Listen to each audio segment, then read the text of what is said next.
Well, Estella, I think that our clock is a little bit Yes. fast, but it's about 4:50. Okay, Workshop to begin? okay. Let me just read the call. Sure. Notice of public meeting of the City Commission of the City of Brownsville.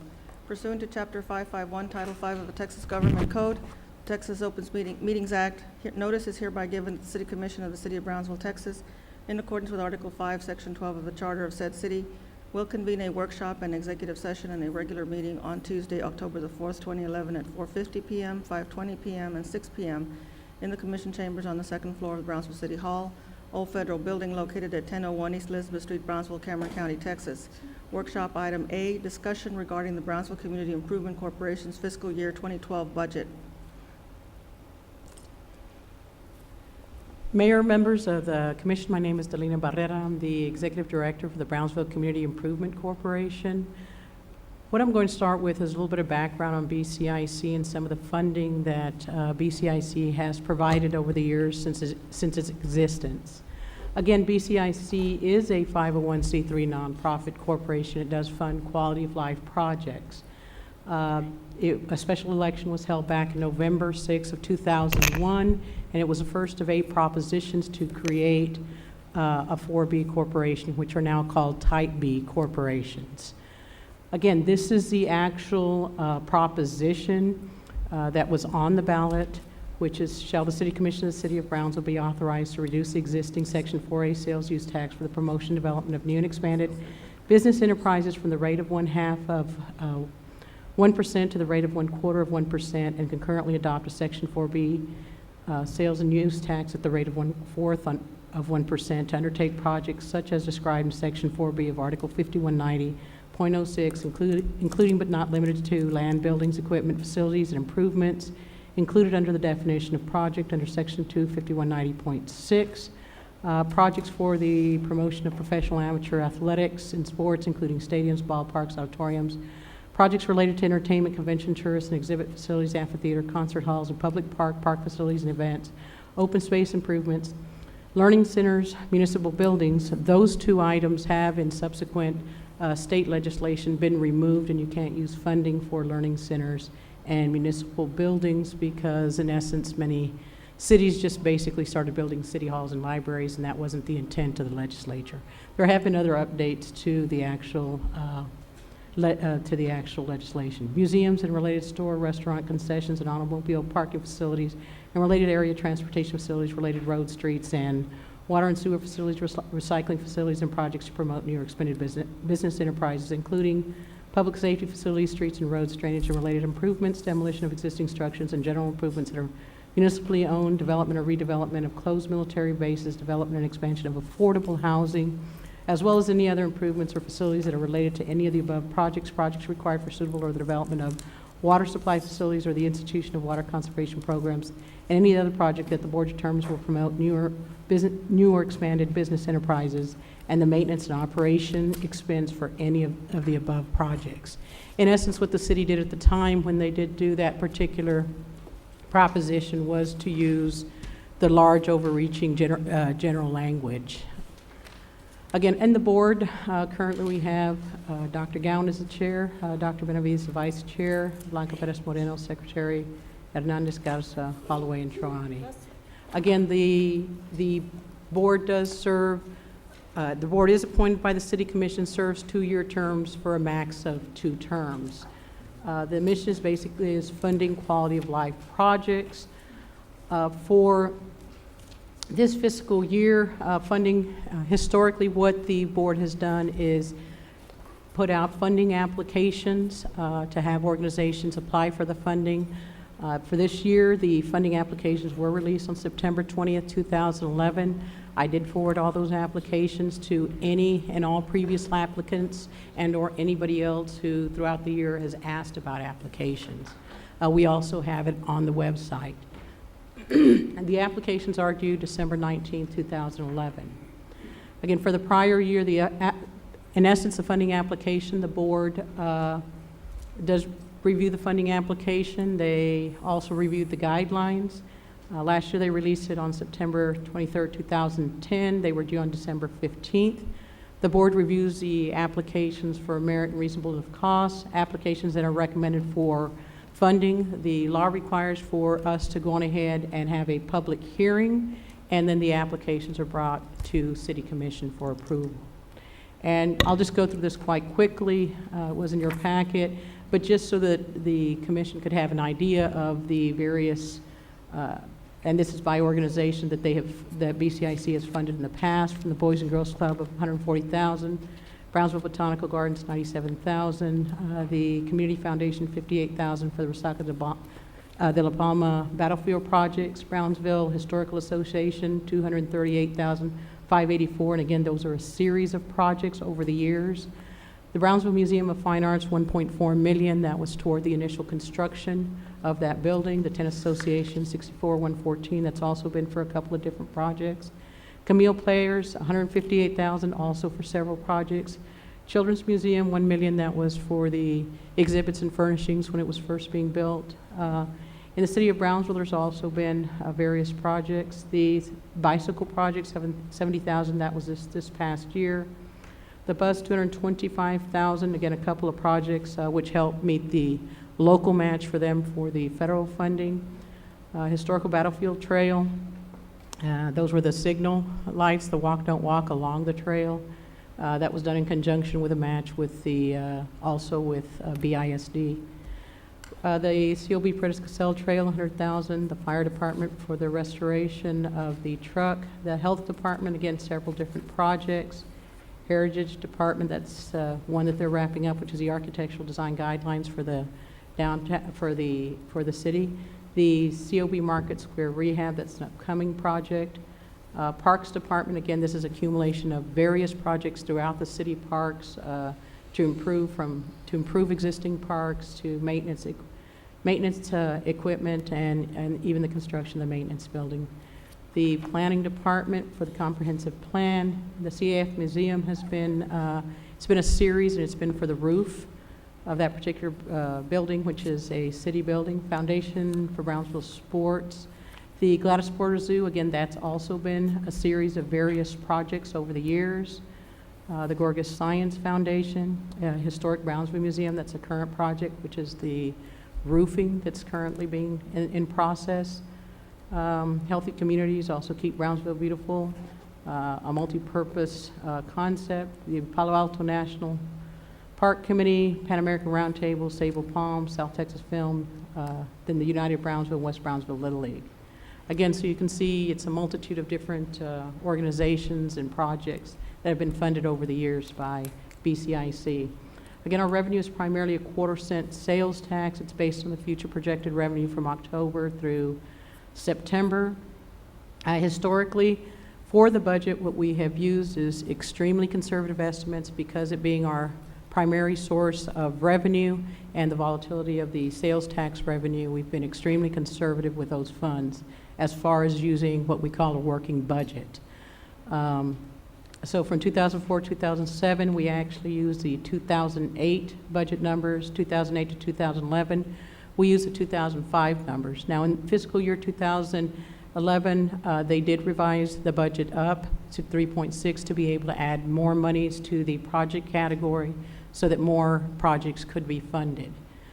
And then for this year, the budget that I'm presenting today, they're using basically the revised budget that they did last year, and that revenue is pretty similar to the fiscal year 2006 actual revenue.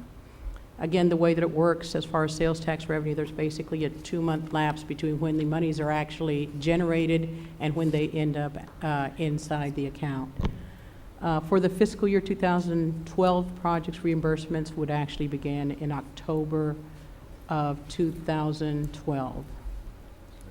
Again, and then just to give it a little bit of background, here you can see the monthly sales tax history.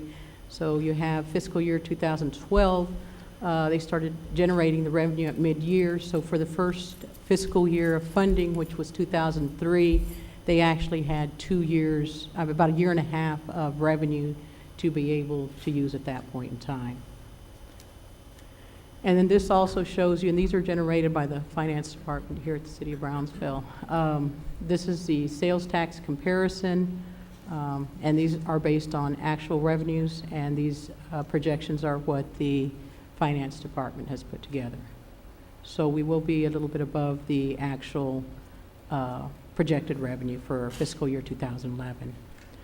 So in essence, just kind of giving you a comparison here. And again, as I stated earlier, we have been using, along the lines, we've been using more a working budget, a conservative budget. For fiscal year 2010, 3.3, 2011, 3.3, and then fiscal year 2012. So I noted earlier, though, the 2011 budget was revised in order to be able to provide more funding for projects. And what you will also notice for this year, the BCIC has also added as part of the administrative expense is the e-Civis, and that's the that will be under the grant department of the city of Brownsville. We have had it for the prior 2 years. It's a web search engine that helps you on the front end of grants to be able to identify possible grants for different projects. And that one is under that particular program. It is also made available to many of the community-based organizations, nonprofit organizations to use. And then if we look at the project breakdown, again, you'll see that that was the revised budget on 2011, where they went ahead and increased the application funding to $660,500, and that again is what is being proposed for fiscal year 2012. And then the other amounts, the debt service, the City of Brownsville amount that's being paid, and the other amounts, including the maintenance contract. So broken down again for 2012. We're looking at, on the sports park maintenance costs, it's what is projected to cost is about $700,974. The FY fiscal year 2011 budget is $550,000.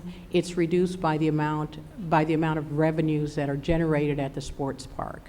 So that's what accounts for the difference for the sports park maintenance costs.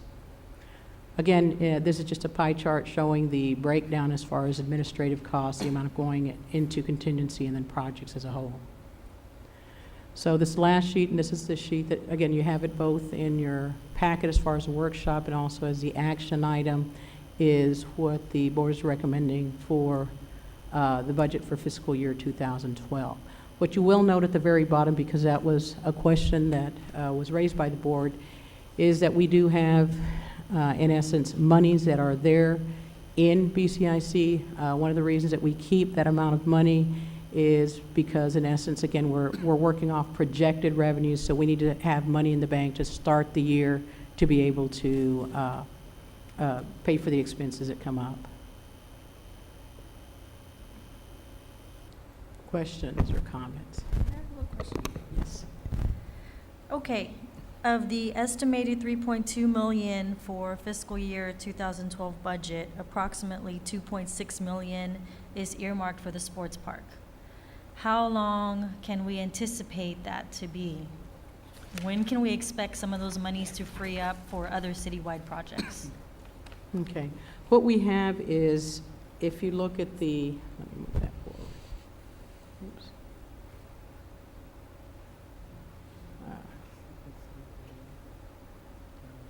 Okay. What you will notice in this particular item is the reimbursement that we have for the $371,300.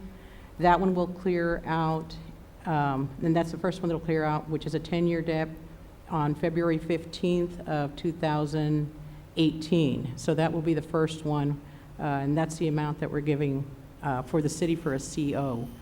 And the larger debt service, which is the $1.4 million, we'll have some of it dropping off on August 15th of 24, and then the other one of August 15th of 27. The 170 will be in 15 years. So that's what you're looking for. You're looking at as timeline. The maintenance contract, of course, is dependent on how much revenue the sports park is able to generate, and then we're able to apply toward the maintenance of that particular park. Have we worked towards trying to solicit some sponsorships for the park? That's one of the things that the board was quite active in. Again, For the maintenance of the sports park, the BCIC has a contract with the city of Brownsville to maintain the park, and so that's one of the things that this year the board was very active in trying to work with the city of Brownsville and impress on them the importance of, again, trying to generate more revenues by becoming more effective in concession revenue generation, and also in trying to, as you stated, trying to get more sponsorships. One of the concerns is that, or one of the concerns expressed is that some money is better than no money.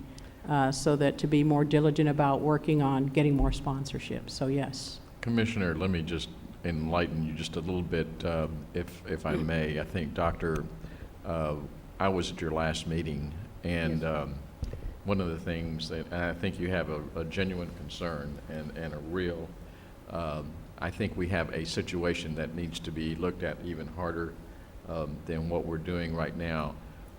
But one of the things is that this group takes a lot of time dealing with the sports parks issues, so they don't have time to do it, and poor Dr. Delina doesn't have a chance to do some of the grant writing that probably needs to be done. So at least I was very heartened by the last meeting that I attended, where they understand that the emphasis has to be shifted away from just sort of putting out fires or maintaining the sports park and watching how much is really it's costing us, okay? So I anticipate, Doctor, that, and what I would like to suggest to y'all is in the near future, maybe 3 months from now, come back and if you would give us an updated progress report as to how those things are occurring. In other words, we have to kind of refocus our energies into revenue share, making Generating revenues more happen, revenue, because we just got ourselves in a lot of debt, Yeah. and it's taking a lot of money out.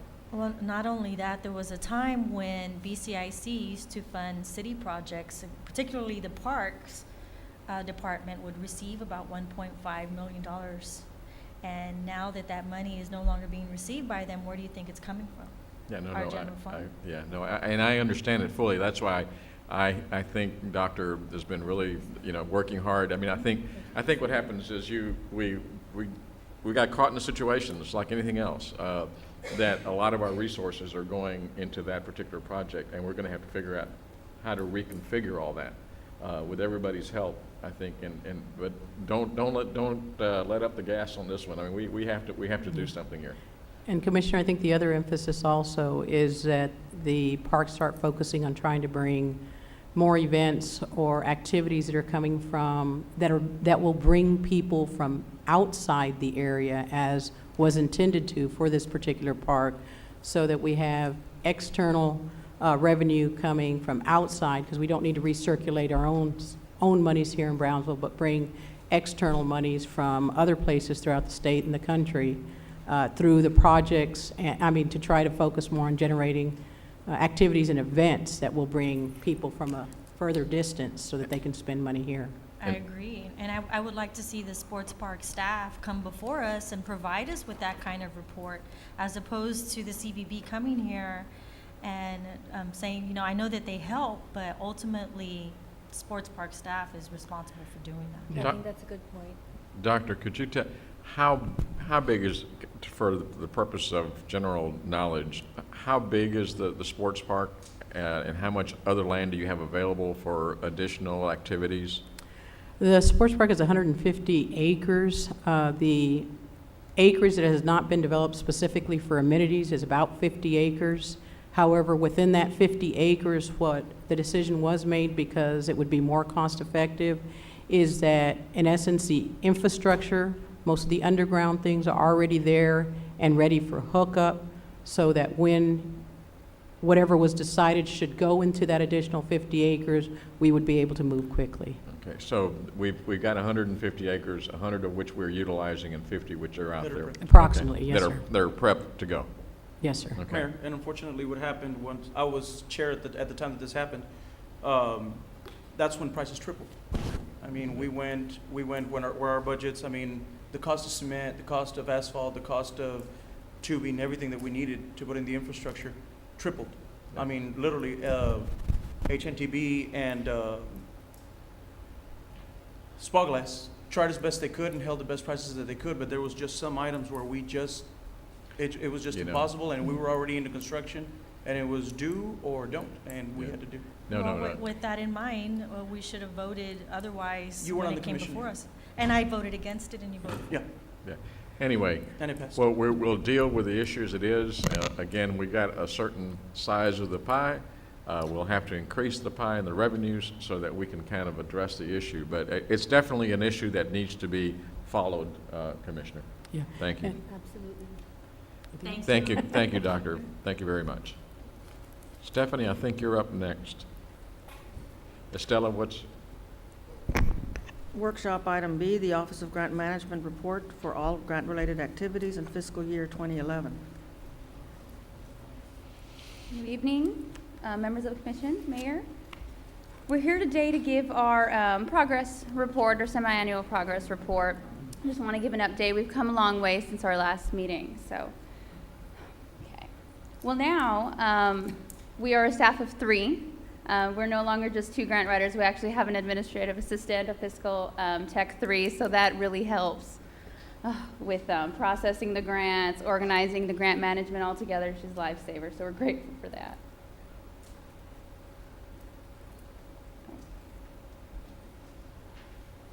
Hang on. now that you're a staff of 3, Well, as of January 18th of this year, we were relocated, and we are now the Office of Grant Management located at City Plaza, 2nd floor. We are a division of the city manager's office, so we report directly to Mr. Kabler. Our mission as the Office of Grant Management is we are committed to effectively identify, secure, and manage grant funding that will promote the increased quality of life for the Brownsville community. We have many goals and objectives, but these are specific ones. These are general ones. We want to identify funding opportunities, develop compelling grant applications to secure grant funding, ensure compliance with grant requirements, and provide grant-related guidance, services, support, and resources to city departments. We've actually come a long way. We're working with, first off, we're working with MIS to develop a grants database, which should be up and running pretty soon. We're putting some tweaks on it today. And our main objective, we want to be transparent to the public and other city departments and obviously the commission, and let everyone know what we're working on, what the progress is, and how we're managing those grants, as compliance is obviously very important. So with this database, we'll be able to access a list of all the grants from the past 5-10 years. We'll be able to see how we're moving along, our progress so far. We're 50% complete, 75% complete, who's involved, the amount of the grant, what agency funded us. So we're working on that, and that should be available pretty soon. In addition to that, we're also utilizing social media. We just put up our Facebook page. It's Grants Department if you want to look for us. And there we'll be putting pictures of some of the projects, some of our infrastructure projects throughout the city, some updates on how things are going, what grants are pending, whatnot. We've developed some policies and procedures just to kind of get our department going. We're also going to work on a master plan. Just like every other department or division who has a master plan, we want to do that as well. And not only do we write grants and report on grants and worry about compliance, but a long time ago when we first came on in 2009, we had a lot of nonprofits and other community organizations come and knock on our door and ask for some assistance. And as much as we'd like to help write all of the grants, we obviously don't have the time to do that. So we formed the Grant Writers Consortium. And occasionally we'll send out grant updates, grant tips, things like that. And so we want to continue that. And part of that plan, part of our master plan, is to schedule some of those workshops in. We also have a quarterly newsletter that I think everyone got a hold of. We're going to make those available at the libraries and at the airport so the public has access of what we're doing as well. And again, please take a look at our Facebook page. These are some of the grants that were awarded in fiscal year 2011. The Restoring Brownsville History, Delina mentioned that one. That one is from a BCIC grant. That is for the repair. We cannot repair the roof. We are now replacing the roof. Connect to Brownsville. This is for the Brownsville Public Library. This is equipment where you'll be able to audio conference from one library to the other. The Apache Foundation Award is 150 trees that are going to be planted at the Brownsville Sports Park. And the Lower Rio Grande Valley Mobile Coastal Management Grant, This is a grant that was awarded about 2 weeks ago, $100,000 for the facilities at Montebella Park. And the Brownsville Multipurpose Hangar Project, that is the EDA hangar project at the airport that we were recently funded. So in total, for fiscal year 2011, we have $1,328,000. Now I'm going to bring John Rodriguez aboard. He's our grant manager, and he's going to come and tell you about some of the grants that we have in the process, hopefully to get funded pretty soon. Good afternoon, Mayor, Commissioners, City Administration Committee. These are the grants that we have pending. Pretty much all of them were written during fiscal year 2011. Obviously, we're now in fiscal year 2012, so we're hoping to hear something soon from each one of them, actually. Better Cleaner Brownsville, that's through the Land Office for the state of Texas. And that would actually provide outreach as far as storm drains, helping them keep them clean. Also, trash, rubbish removal throughout the city of Brownsville. We're also looking at the Sustainable Communities Regional Planning Grant. We're part of the Rio South Texas Regional Planning Consortium. If we are under the due diligence process, which means that it looks very favorable for the committee consortium to get awarded this grant. If we are awarded this grant, we would receive consulting help, and we, as in the region, Hidalgo County and Cameron counties are involved. There's numerous agencies, nonprofits that are involved in this consortium, municipalities throughout the region. And basically, we would work on streamlining all sustainable efforts throughout the valley. For example, GIS. The larger cities, McAllen and Brownsville, we have GIS programs that are pretty up to par, whereas some of the smaller communities may not have that capacity. With this grant, we would try to bring everybody up to par. Connecting Brownsville Historical Trails, that's through the National Park Service. This would be technical assistance. In the long run, Palo Alto, out in the Los Fresnos area or northern Brownsville area, and the Resaca de Palma State Park, which is just off Price Road and Paredes Line Road, and the historic Fort Brown earthworks. We already have the Heritage Trails, Battlefield Trail, and through this efforts, basically the three would be further connected. The Metro to Market through the U.S. Department of Agriculture, and this would spotlight our farmers market, which has received numerous awards and recognition, and also increase transportation efforts via the Brownsville Metro system.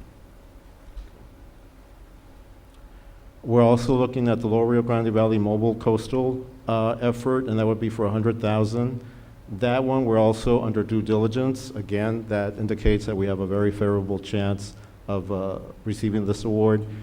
And this would call for the purchase of a mobile lab, which would go throughout lower southern Cameron County, working with the different school districts, the students of all ages, their parents, the community, and basically this would further educate and provide outreach to the community, again, on the importance of maintaining environmental efforts. The Texas Safe Shelter Initiative through the Texas Department of Emergency Management. We are under the due diligence process, again, looks very favorable, for receiving up to $23,400,000 for the construction of 9 community safe shelters throughout the city of Brownsville. And this also includes 1 safe shelter at the First Baptist School located off of Boca Chica Boulevard. Grant success we've had. The Project Greenlight was written, actually that was the first grant that Stephanie and the previous grant writer wrote about 2 years ago or so. We already completed the first phase, which was retrofitting 20 traffic lights or traffic signals throughout the city of Brownsville at the major arterials, Boca Chica, I believe Central Boulevard. And we had some money saved or left over So we received the go-ahead from the state to utilize that money and provide that retrofit service for 60 additional traffic signals. We worked with the finance department, I believe PUB, on obtaining these numbers. We're looking at saving the city approximately $500,000 within the next 5 years. Also, the EECBG, City Plaza Landfill, this grant was written before the grant writers came aboard. However, we were managing the process at City Plaza and at the landfill, the methane gas flare, and we're looking at 400,000 potential profits in the sale of carbon credits. We're also looking at taking those carbon credits or additional activity and possibly powering the city, so that we won't spend as much money on electrical consumption.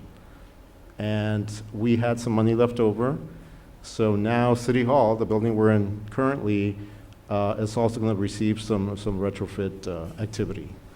The Free Play, which was a grant written between the School of Public Health, University of Texas at Houston, Brownsville Regional Campus, and the City of Brownsville. That's out at the new Parks and Rec office off of 7th Street. It's a very innovative park system that empowers the community to participate in wellness efforts. And this figure of 116 that was taken during the spring, where there was effective survey taking. Obviously, during the summer, there was a lot more students. Kids were out of school, and so that number is not correct. Again, total awarding during fiscal year 2011, $1.328 million. We're hoping to receive almost $25 million during this year, but the grants were written last fiscal year. And so all throughout, we've received $6,508,000.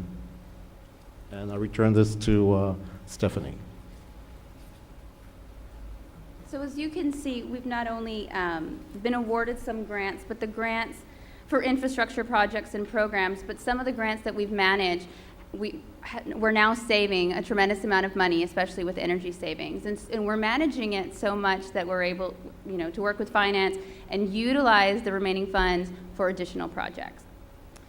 Now, in addition, as I mentioned earlier, in addition to what we do here in the office, we have formed the Grant Writers Consortium and hold semi-annual workshops where we invite community members, other nonprofits to come, and we'll give grants one-on-one type of training. It's a big networking event.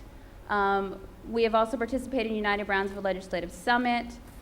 We are also part of the Rio Grande Valley Sustainability Council and the Cities of Service. We are a city of service. We were actually the first city in Texas to become a city of service. And we recently, on September 14th, organized a Brownsville Service Workshop in which we as the city have all come together and will develop a service plan similar to Austin and Houston. And this was a commitment from our mayor as being a member of the Cities of Service Coalition. Other collaboration, John and I try to take part in as many committees and we sit on some boards just so that we can get an idea of what some of our community needs are. It really helps us in the grant writing process, and it helps our applications to be more compelling and more effective. Next, please. And you can contact us here. We're now located on Levy Street. These are individual emails. We are also working with the library to get a general grant management at cob.us email. So if you need to get in touch with us, you can contact us there. Any questions, concerns? No, Stephanie and John, very good. You guys have done an excellent job. I think, though, that we forwarded to you, the Department of Interior has got some preservation technology and training grants Okay. through the Department of Interior, but they must be submitted prior to October the 17th. Okay. So you guys are going to have to work real fast and real quick. Okay. But I think that those are, it's a way of trying in our historic preservation efforts might be very, very helpful to us. So if you guys would look at that, I think Sandra is behind you over there, so in case you guys don't have the website to go to, please do so, okay? Okay, will do. Anything else, Commissioners? Thank you, guys. Thank you. Okay, Estela, I think now we go We have to executive We session. have executive sessions. Item A, discussion pursuant to Section 551.072 of the Texas Government Code regarding property struck off from and to Cameron County for itself and other taxing jurisdictions from a tax resale held on March the 1st, 2011 and June 7th, 2011. Executive session. Item B, discussion pursuant to Section 551.072 of the Texas Government Code regarding possible purchase of real property.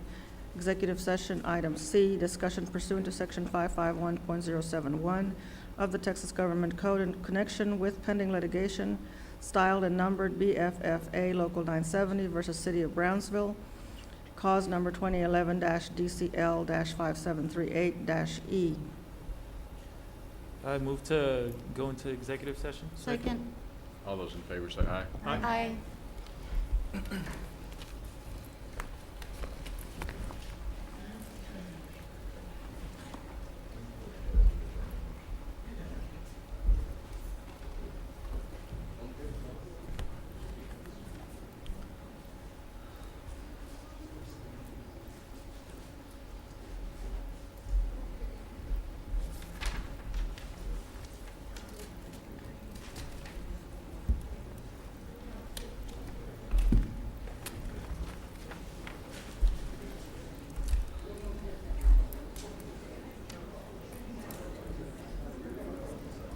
Go ahead.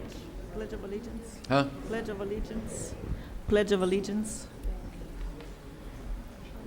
Shall we do the Pledge of Allegiance? Pledge allegiance to the flag of the United States of America And to the republic for which it stands, one nation, under God, indivisible, with liberty and justice for all. Honor the Texas flag. I pledge allegiance to thee, Texas, one state, under God, one and indivisible. one and indivisible.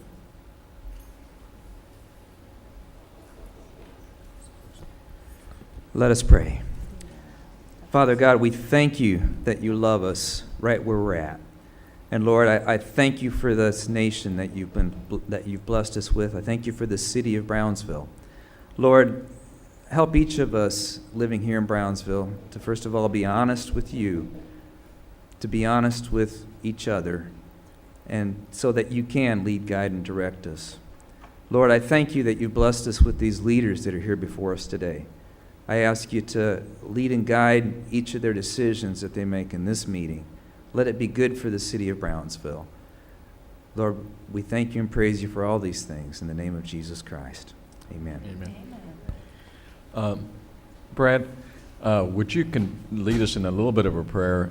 Commissioner Rosegowen, her father is very ill, and so I'd like a little prayer on her behalf and her family so that God will guide her through these difficult times. Okay? Sure. And what's his name? It was Bruno Savaleta, Coach Gus Savaleta. I'm sorry, Okay. Gus Savaleta. Coach? Yes. Father God, we lift up Coach Zavaleta to you, and we lift up his family to you. Lord, I ask you to lead and guide them very clearly during this time. Lord, first of all, we'd ask you to heal Coach Zavaleta. Direct him, direct those that are taking care of him right now, and most of all, let your will be done in all of this. Let all of us be what we need to be to that family right now, in the name of Jesus Christ. Amen. Thank you, Brad.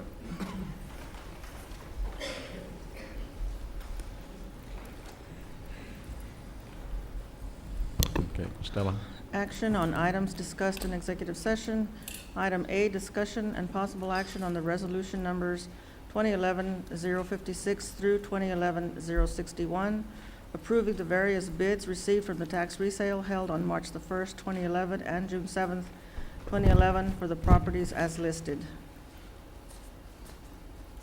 I move to approve. Second. All those in favor say aye. Aye. Aye. Nay. Nay. Nay. Okay, I'm sorry, who was nay? Zamora? Oh, okay. Motion does not carry.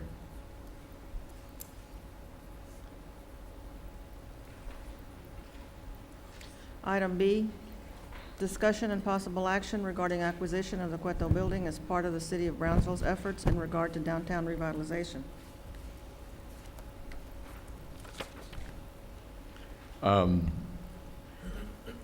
Mark, in accordance with our executive session, there will be a team made up of Priscilla Rodriguez, Ben Director, Ben Medina, and myself, as well as yourself, to negotiate and bring it back to the city at a further time.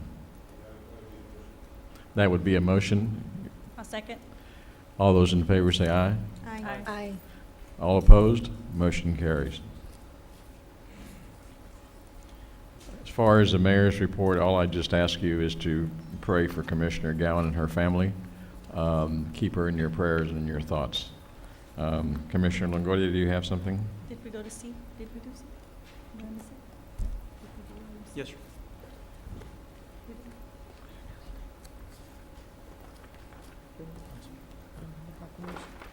Here, You, Rick? yes. We're having it's coming. This is a presentation that was given this past Sunday, 2 Sundays ago, I'm sorry, at a town hall meeting that I held at Good Shepherd Catholic Church. And it was to explain to the residents the problems that we were going through at East Avenue.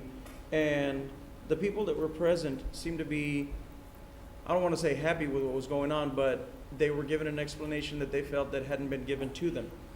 And I just wanted to briefly go through it for those people that might have missed the meeting, or for those that have some kind of a vested interest into this, to be able to understand how long this project is going to last, and in essence, what it is that it's doing. Can we go to the second slide, please? This is covering the Brownsville PUB sanitary sewer overflow projects. Now, these are ERA funds that PUB applied for. It was a very aggressive stance that they took. On October 15th, the Texas Water Development Board announced that PUB was getting 100% of the funding, and the city of Brownsville, or PUB, was funded $46,140,492 of 100% of the grant that is to be used for these types of projects that are going on in the city. Next slide. The project will address infiltration and inflow issues in the aged sanitary sewer collections and improvement to the sanitary sewer lift stations in an effort to reduce sanitary sewer overflows. There are portions of the PUB systems that were 80 years old. A lot of the work that hadn't been done over the years in Southmost area, in La Villita, in East Avenue, where we're seeing the work done right now, they're pulling out pipes that are still made out of clay. And some of them, special crews had to be brought in, especially at La Villita, because of asbestos that was found within the material, and it needed to be a special crew to be able to dispose of it. The construction schedules, $42.9 million was already spent, and $6.5 has already been allocated in this fiscal year in 2011. There are 13 projects overall that started in January of 2010. 2 of the projects have already been completed, one of them being the one on Boca Chica and Central Boulevard. And the remaining 11 are scheduled to be completed this year, and by early 2012, the latest, all 13 projects should be done. Next slide. The ones that pertain to the presentation that I gave were the Project 7, which is the Southmost Wastewater Collection System and Lift Station Project, which is going on there on East Avenue. Project 9, Sewer Lift Station Improvement Projects. And Project 12 that has already been completed. It was on Lincoln and Grant over by Falk Middle School and the project area. That project has already been completed and done. Next slide. Project 7, which is going on right now, it is approximately $11,192,213 being spent. Once again, it is by the ERA funds, the ERA grant that was given to the PUB. It started on January 18, 2010 on La Villita, and it has an end date scheduled of March 27, 2012. In communication with John Brusiak, I've been told that so far they're about 32 days ahead of schedule. So what people needed to understand and what they did not know was that this project was awarded 800 calendar days to be completed. So tell the contractor to hurry up. I can go tell the contractor to hurry up as much as I want to till I'm blue in the face. He has 800 days to be able to complete that project. So they are within the means of their 800 days. And they do, like I said, as of yet, right now, they are 32 days ahead of schedule. And like I said, this project was awarded 800 calendar days. Next slide. The description of this project, it's to replace old leaky sewer pipes and remove a sewer lift station, resulting in the reduction in odor problems and operations and maintenance cost. The project will replace the sewer lift station and old clay lines in the southmost area of the city. The sewer lift station number 8, located at the corner of La Villita and East Avenue, which is where they're working right now. Lift station number 50, located at the corner of Esperanza and Elder Drive. Lift station number 60, located near the corner of La Posada and Ramada Drive. And they're all being reconstructed. The sewer lift station 155, located at the corner of 30th and Jennifer, is going to be dismantled. It's going to be discommissioned.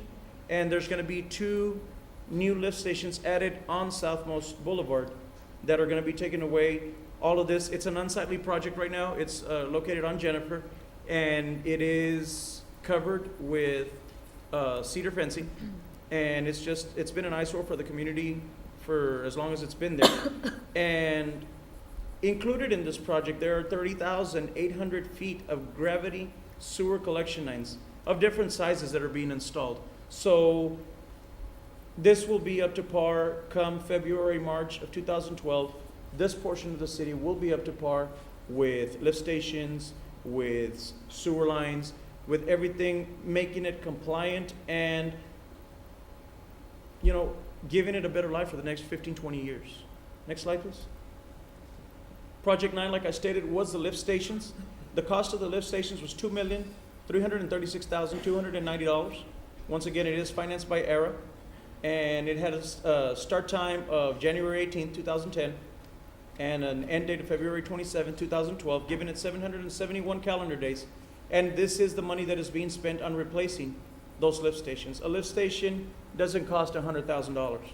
Lift stations cost, a good $300,000 to $500,000 per lift station. So,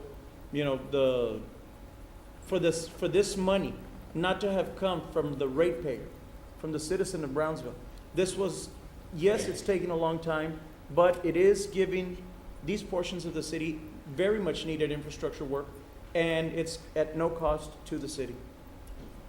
Next slide. The project will reduce odor problems, like I said, and it will reduce operations and maintenance costs by rebuilding several lift stations. And like I said, the ones in yellow are the ones that affect District 1. And they are 83%, and they will be finished. The lift station work should be done by November of this year. So the lift stations are already upon completion. Next slide. And this was just to give an overview of when Project 12 started. And it did start on January 18th of 2010, and it did conclude last year on November 18th. It took 305 calendar days, and the work has been very well kept up. And that's my presentation. Thank you. Oh, just Mayor, if I could real quickly, at the next City Commission meeting, this is Filipino American Awareness Month, but we were not able to get the paperwork in on time. So the Filipino American Association will be coming in at the next meeting so we can do the recognition of Filipino American Month. Thank you, Commissioner. Very good report. Commissioner John Villarreal. Yes. I have a brief update on also construction projects going on and improvements in District 4. Can we go to the next slide, please? Okay. Under design, currently we have El Paso Road, West Madison, and Honeydale Road. These, as I understand, are ready to go. The only thing we're coordinating right now is with PUB, just to make sure they get their work done before the streets are paved, in order to avoid having repairs done after they're paved. The next slide, please. Okay, this is West Morrison Road out there by Academy. As you can see on the picture, on the lower picture, that was the groundbreaking ceremony, and since then, we've had a lot of progress. Currently, it is about 50% complete. I know right now it's a big headache right there by Academy, going on to the expressway and across to Target. But hopefully by February of this following year, we'll have that complete. And that will alleviate a lot of traffic coming from the neighborhoods on Alton Glore over to this area by the expressway. It will also create a lot of good locations for commercial sites. Next slide, please. Okay, East 7th and frontage, that's right here downtown going toward the frontage road. I'm sure all of us have been through there, and we know there's an issue when you want to turn left going north on the expressway. There's a bottleneck there. Now what the city, our engineering and other departments did is they widened the road there where the traffic barrels are, and they created another turning lane. That is, I believe, just about complete. So that'll help alleviate the traffic there on East 7th. Next slide, please. Alton Glore Boulevard, that's another a street with a lot of traffic and a lot of issues right now with the construction, being that we have Iturri Elementary there and a lot of homes in the area. I got an update from our engineering department and TxDOT. That, if all goes well, should be done before Christmas. It's about 70% complete. And I know the city, our traffic department, engineering, we're working closely with Iturri Elementary and their principal and BISD police to try to minimize the problems we have in the mornings and the time of exit of the children. Next slide, please. West Brownsville Drainage Project. These pumps pictured here are actually a temporary solution to a problem we have. We have a huge flooding issue there on that curve on Military. We are having a permanent pump put in that will turn on as soon as the water reaches a certain level, so we don't have to have someone run out there and turn the pumps on, and that'll drain out into the U.S. Fish and Wildlife site we have there on Military. Next slide, please. Okay, this is the Elizabeth Heights Drainage Improvement Project. That will provide some flood relief to the areas around Honeydale, Purdue, Hawthorne. Those drainage improvements will include a new detention pond, and that's something those residents have needed for a long time, and they're finally getting. Next slide, please. This is off Mexico Boulevard. It's a pump station also right there by the B&M Bridge, close to the railroad overpass. If you've driven through there, you know there's a dip, there's a little valley under the overpass, and that always is a flooding issue when it rains.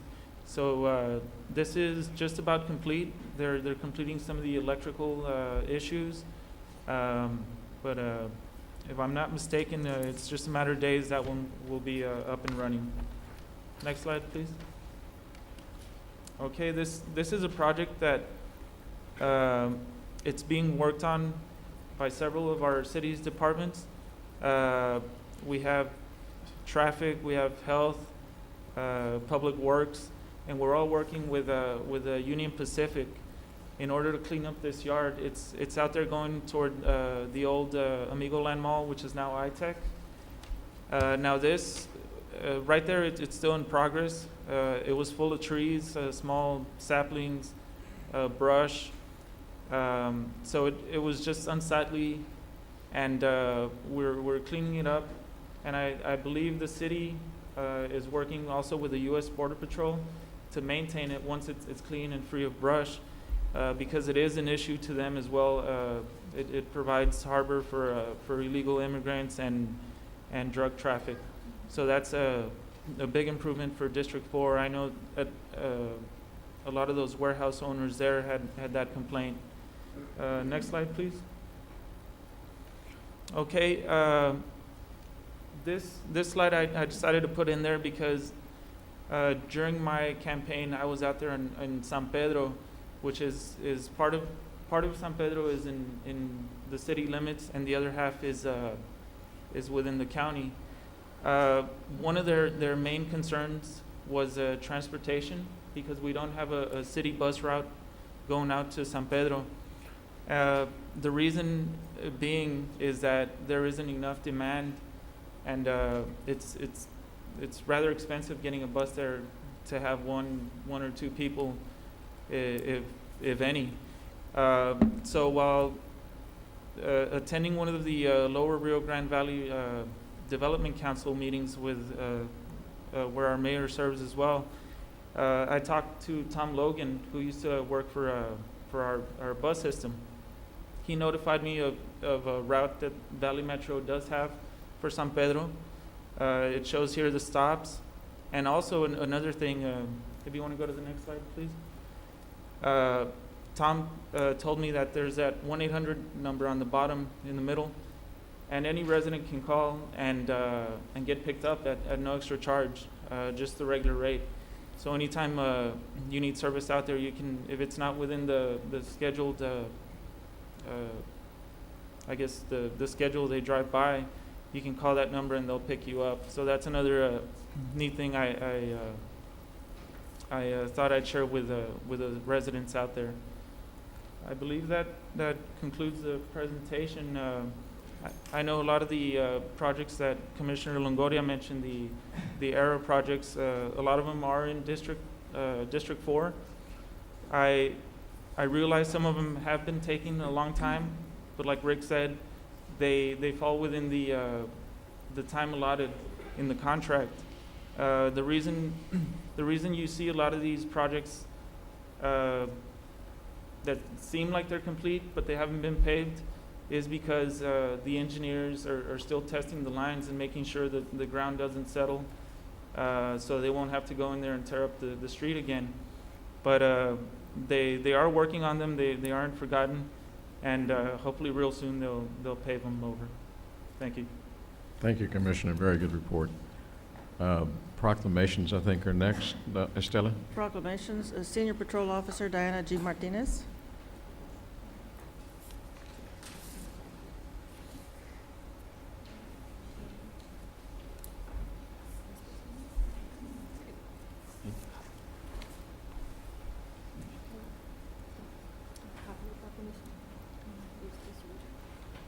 Hello.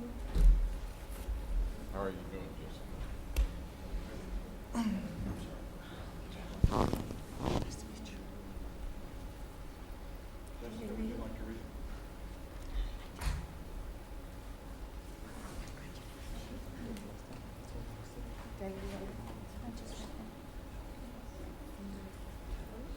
Okay, great.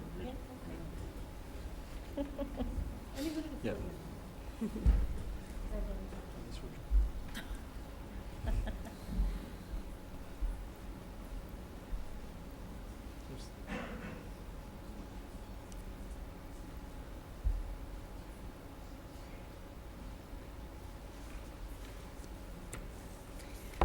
Wow, not used to being on this side. Okay, this proclamation of the city of, okay, let me start again, I'm kind of nervous, it's getting weird over here. A proclamation of the City Commission of Brownsville, Texas, honoring Senior Patrol Officer Diana G. Martinez. Whereas, Diana G. Martinez has been a member of the Brownsville Police Department since 1997 and has been a patrol officer since February 22nd, 2000, and is presently a Senior Patrol Officer with the Brownsville Police Department. I'm gonna cry. Whereas, on June 30th, 2011, at about 6:30 p.m., Senior Patrol Officer Diana G. Martinez was working her regular patrol shift when she got a call to respond to a situation on 5 Belinda Circle.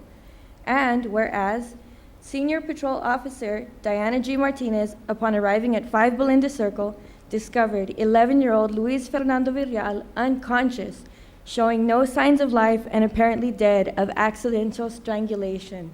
I'm gonna cry. The result of an adverse reaction to medication the young man was taking, and whereas Senior Patrol Officer Diana G. Martinez immediately put her training to use and began resuscitation efforts. to the unconscious youth and was successful in obtaining a pulse to soon revive Luis Fernando. Whereas, because of her heroic life-saving effort, Senior Patrol Diana G. Martinez, Luis Fernando Virreal is alive and well, living the normal life of an 11-year-old. Whereas, Senior Patrol Officer Diana G. Martinez is recognized for her heroic effort that has given a young man a second chance at life. In doing so, set an example that seeks well of her training and speaks well of the officers in the Brownsville Police Department. Now, therefore, we, the members of the City Commission of Brownsville, Texas, by virtue of the authority vested in the charter of said city, on behalf of all of our citizens, do hereby honor and recognize Senior Patrol Officer Diana G. Martinez for her heroic life-saving action. Done on this 4th day of October, 2011.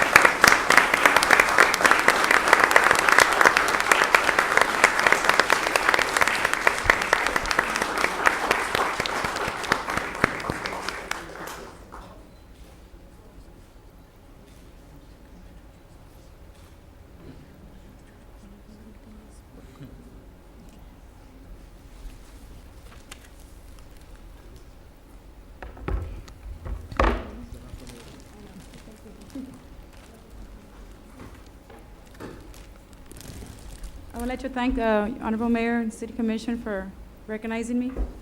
However, I'm not going to sound like, I don't really look at myself as a hero. I was just going to my call.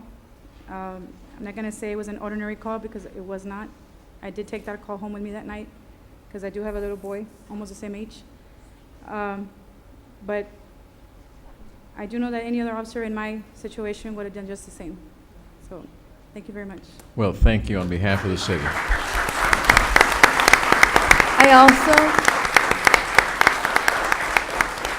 I also want to add, I'm sorry for choking up, but it is an amazing, amazing, amazing story to have somebody that is revived from being deceased, and to know that our police officer hero, who I believe it's not even standard CPR training, immediately went into that mode and saved a life.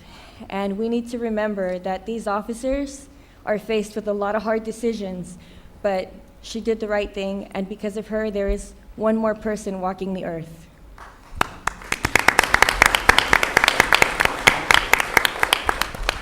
The second proclamation this evening is Texas Archaeological Month. Melissa, Commissioner?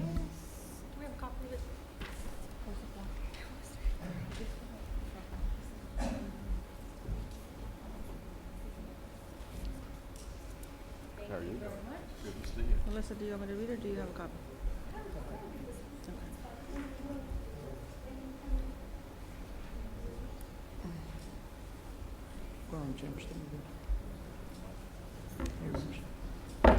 Okay. Most recently, our First Lady of Texas, Anita Perry, was here to recognize our community for being a historic treasure.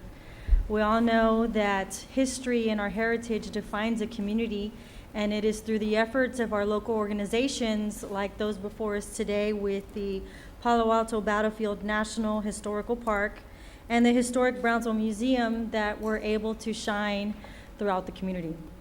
So with that, I'd like to read this proclamation recognizing the 5th Annual International Rio Grande Delta Archaeology Fair that will showcase our area to our youth especially. So I'm going to go ahead and read it. A proclamation of the City Commission of Brownsville, Texas, recognizing the 5th Annual Rio Grande Delta International Archaeology Fair. Whereas on October 8th, 2011, the historic Brownsville Museum and the Palo Alto National Historic Site will co-host the 5th Annual Rio Grande Delta International Archaeology Fair. And whereas one goal of the fair is to provide the community with an opportunity to learn about archaeology and local archaeological resources, as well as to instill a sense of shared stewardship and the value of historic resource preservation. And whereas as part of Texas Archaeology Month, this event will provide numerous educational stations designed for visitors of all ages, set up and staffed by personnel from local museums and educational facilities, as well as amateur and professional archaeologists from the U.S. and Mexico. And whereas events such as this and others through Texas are designed to illustrate the depth and richness of our heritage, from the former dwelling sites of prehistoric hunters to ancient shipwrecks, Civil War sites, and the Palo Alto National Battlefield site. And whereas we all share collective ownership of our heritage and also share in its preservation, and the ultimate goal of this fair is to create an awareness of this heritage and how to maintain it for future generations. Now therefore, we, the members of the City Commission of the City of Brownsville, Texas, by virtue of the authority vested by the charter of said city and on behalf of all our citizens, do hereby recognize the 5th Annual Rio Grande Delta International Archaeology Fair. My goodness, that's a long name. Done this the 4th day of October 2011, signed the Mayor and the City Commission.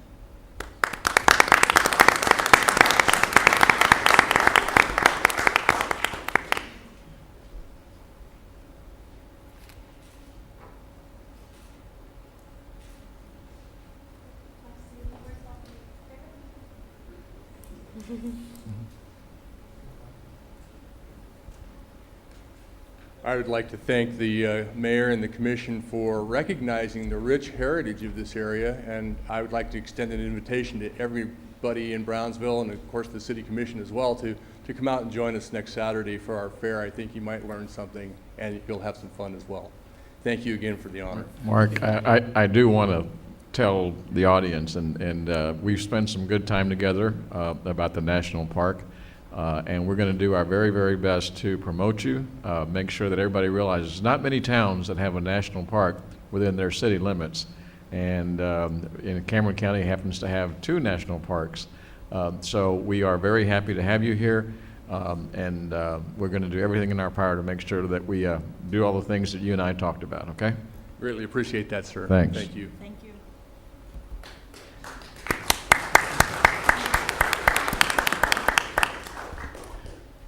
Next, we have a presentation from the Brownsville Museum of Fine Art. Mayor, I'm going to defer to Maricela Hinojosa, the director of the Fine Arts Museum, That looks like Bertha to me. and company. Good evening, Mayor Martinez and City Commissioners. Yes, I am Bertha Garza, President of the Brownsville Museum of Fine Arts, and we're here with our board and Marcela Hinojosa, who is the director. So I'd like for them to stand up because I would like to recognize them.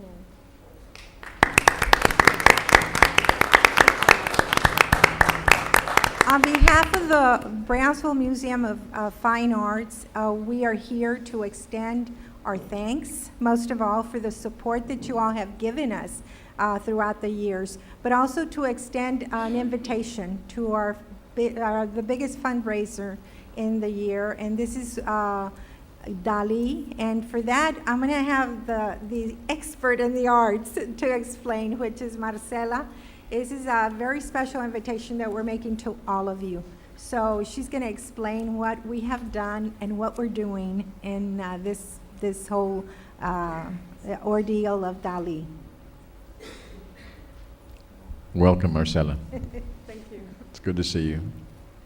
Thank you. It's an honor to be here. I'm really happy and very proud to be here on behalf of the Brownsville Museum of Fine Art.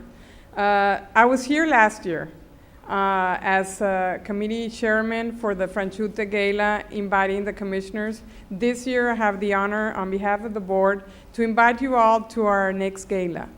Our gala is a 5th anniversary gala. It's going to be a beautiful exhibit of Salvador Dali, and we have artworks of the Divine Comedy. It's an inspiration of Salvador Dali on Dante's Divine Comedy. I think you're going to enjoy. And 15 sculptures from the Museo Sumaya that are really going to make like something, it's monumental sculptures that are going to be here in our museum. I love what I'm doing. Beginning January, the board invited me to direct this museum as a volunteer. And since I started working, I've just enjoyed everything because our mission stands out just incredibly. To educate and to promote culture in Brownsville to our community is just incredible. We have so much potential in fine arts that it really makes us proud. And just like we honor today our parks, we have beautiful education institutions and museums that make us proud, as you know.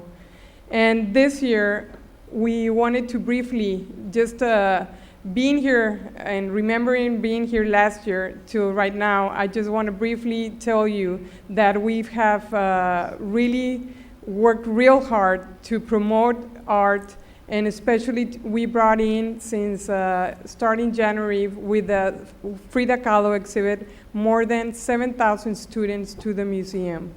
We've worked with UTB, with BISD, and with different universities from the Rio Grande Valley to work with this wonderful exhibit that we had the luck to have in Brownsville, which was Frida Kahlo.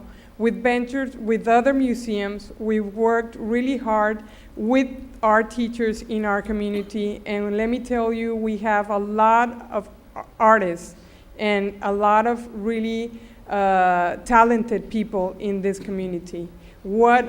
All the seeds we're planting in this, in educating our children is just incredible. They're so enthusiastic into learning about art. A lot of our students had never been into an art institution or a fine arts institution, and I just had the pleasure of, we lack a little bit of staff, so I did some of the educational coordinating also with other volunteers from our board and from the museum. And we ventured, like I told you, with other institutions like Texas A&M, Pan American University, and we got the attention of a lot of museums all over the world. Frida was just a big asset for us to stand out as a museum in Brownsville. Also, we cannot forget our elderly. We had a lot of participation in the elderly coming into the museum from all the Rio Grande Valley, and they just enjoyed our beautiful institution. We had the summer art camp. We sponsored, thanks to the scholarship from different grants that we had, around 200 children that we could sponsor from the Buena Vista and from the Cameron community, the Cameron County, and also mentioning that BISD is working with us hand by hand. Even though they might be having cuts in art, we're working together to promote more art programs in our community. We introduced also this year a summer music camp. This thanks to different scholarships we had. We had more than 120 students for music coming in. And as you know, fine arts is different manifestations of art, like music, theater, cine arts, and different activities. We loved how the music camp brought in more children, but also how we brought in children from the community just around the museum. Music brings in people, brings in children, and attracts young people impressively. So we are in the vision to promote more scholarships in our museum. We have classes from Monday to Saturday for in different ages, and definitely we want to continue this summer music camp.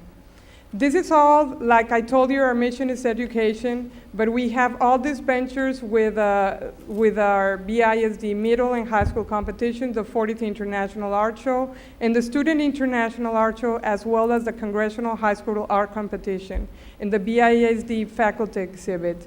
All this year we've been working, but we're very proud to invite you to our 5th anniversary gala.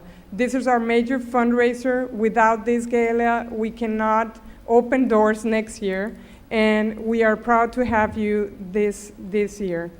And I wanted to tell you also that, this is part of what's coming up, the big sculptures from Mexico, from the Fundación Carlos Slim. And we have a beautiful program. It's going to be a wonderful Spanish night in honor of Salvador Dali. And we are going to also recognize and have a program with music and Rey Duran as a performer, a flamenco dancer.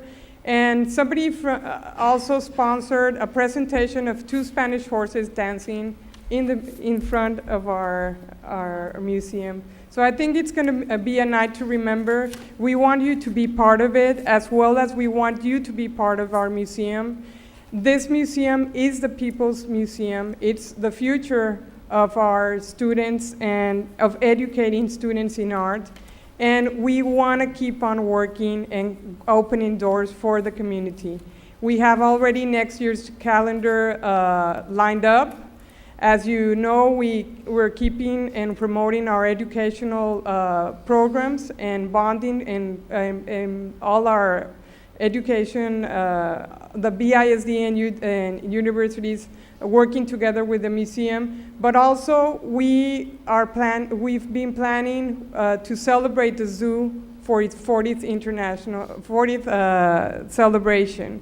We're bringing in sculpture, photography, paintings, and all the fine arts to commemorate from May to September a wonderful fine arts exhibit for the zoo in commemoration of its 40th anniversary. We already have next year's gala coming up, which is, we're fighting between Picasso and a wonderful Rodin sculpture exhibit that's coming also that we just got news from. But we need the community support. We have zero budget. We have a lot of, our board members are working real hard. We have a lot of new volunteers working, but we need the support of all the community, especially the city. We are very thankful, but we do want to ask you to upgrade or try to help us because we are working just on.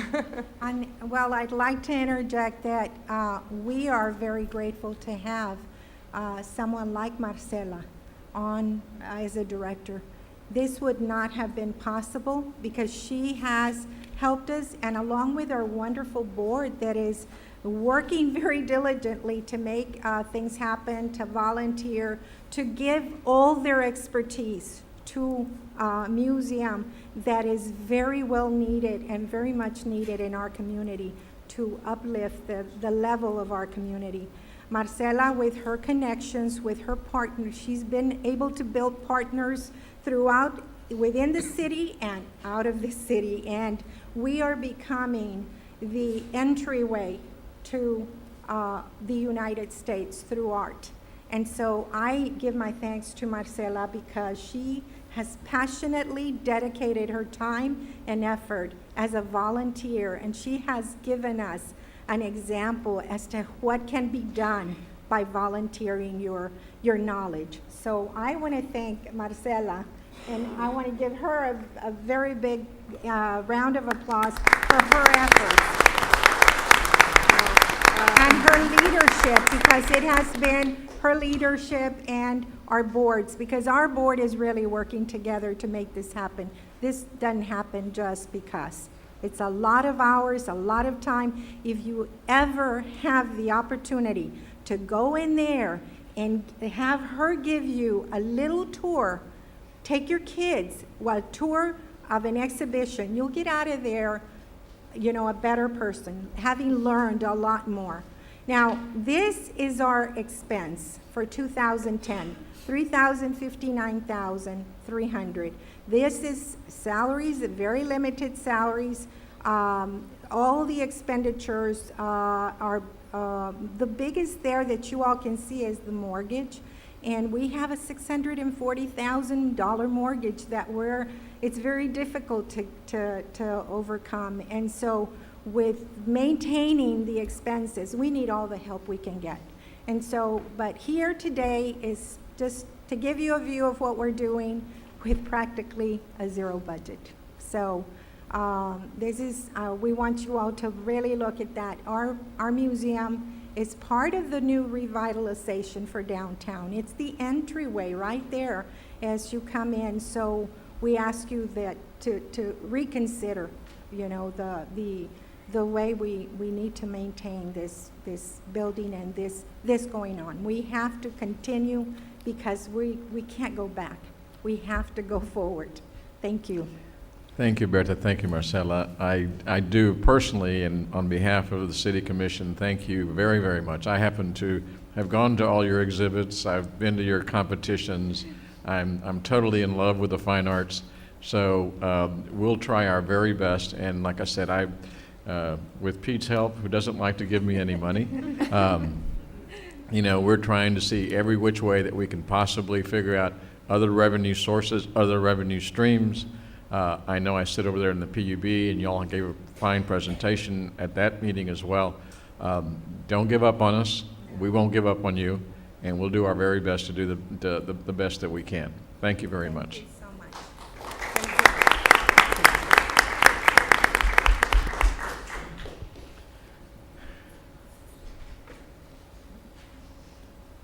Next, we have Employee of the Month. Mr. Manager, I think you have one more, Employee of the Month. Our 10th Employee of the Month for this year. And please help me welcome Hawk Scott from our Parks Department. Okay.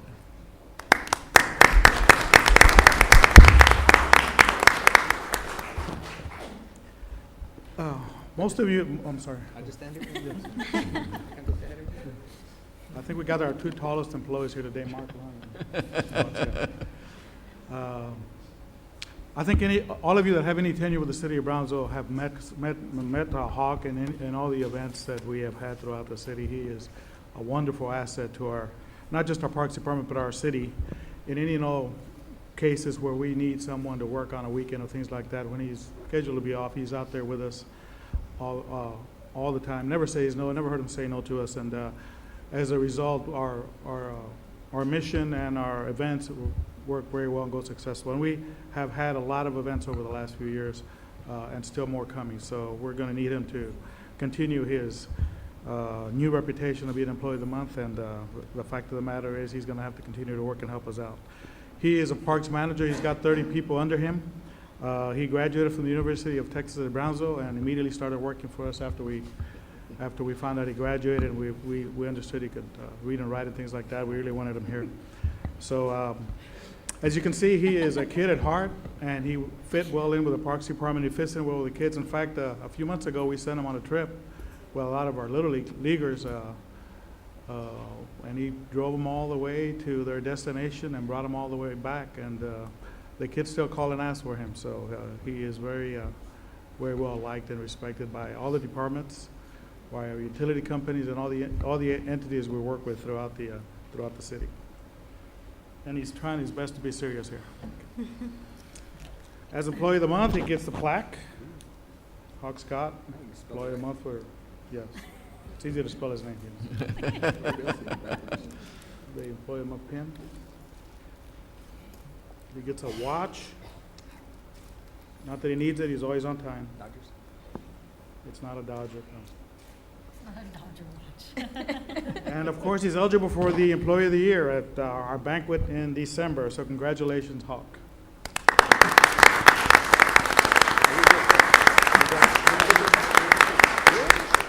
Cool. This thing come on. Hello? Yeah, you got it. I mean, I don't know what to say, but I mean, thank you. I mean, honestly, to me, I really don't deserve something like this, because to me, I'd rather accept this award for the Parks and Recreation Department, because I really do have a really great staff that have been here long, and as well as all the other city staffs. I see a lot of people here, you know, Santana, Carlos, Oscar, Pete, Saucy, Chief Garcia. I mean, they've all been, with the parks have been outstanding. And senior commissioners, I see you guys out there, Melissa, Rick, I've seen John, Jessica. I mean, thank you guys. I mean, that's all I can really say. And to the, I don't know what to say, man. This is very humbling. And to my aunt who's here, it's really nice to have family here, because, my immediate family's in El Paso. So, thank you guys. That's all I can. Well, thank you. Thank you.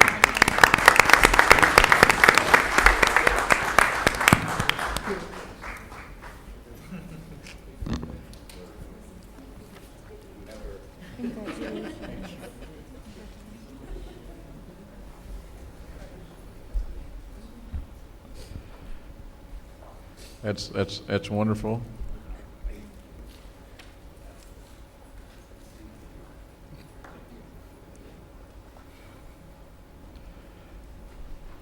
Keep up the good work.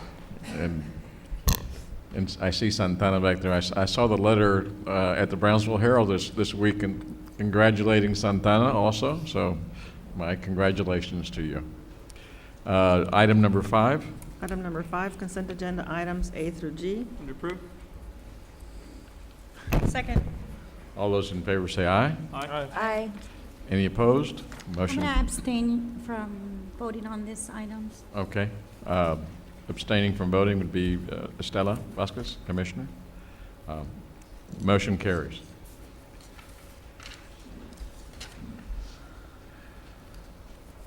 Item 6, consideration and action to appoint one member and reappoint one member to the Civil Service Commission.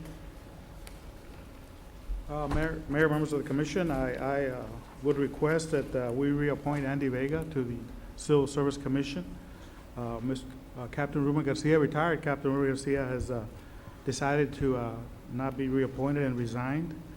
And I did send a resume on a viable candidate. Maria Lidia Gonzalez, who worked for the city for 34 years. She was a human resource director for the last 8 years that she was here in our city. She would acknowledge and request to serve if so approved by the commission. Mayor, I vote to reappoint Andy Vega and to reappoint Andy Vega and to appoint Maria Lidia Gonzalez as our new member on the Civil Service Board. I'll second. All those in favor say aye. Aye. Motion carries. And may I add, the third member is Mr. Santiago Galarza, but he is not up for reappointment until this week. All right, thank you. Item 7, consideration and action to appoint a city commissioner to the Paseo de la Resaca Landscaping and Lighting Maintenance District. I move to appoint Estela Chavez Vasquez. Do I hear a second? Second. All those in favor say aye. Aye. Anyone opposed? Motion carries. Item 8, public comment. There's one public comment, Mr. Roberto Uresti.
Item 9, Go ahead.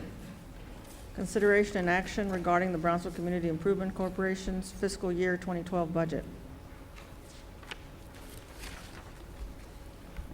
Honorable Mayor, City Commission, this is the workshop that I gave earlier regarding the budget for fiscal year 2012 for the BCIC.